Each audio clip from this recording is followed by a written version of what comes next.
हमरा नाम के मेहंदी हो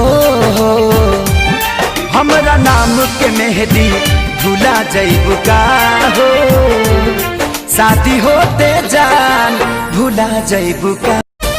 मैं मरता था जिन होठों पर वो बिकने लगे हैं नोटों पर।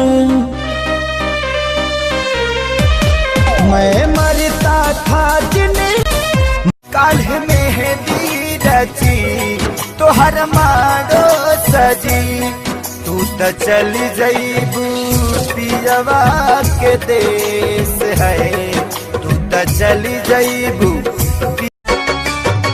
हमारा घर भर के लोग तोह के जानत रहे, हमर मम्मी पतोह तोह के मानत रहे। मुँह कवन लेके जाई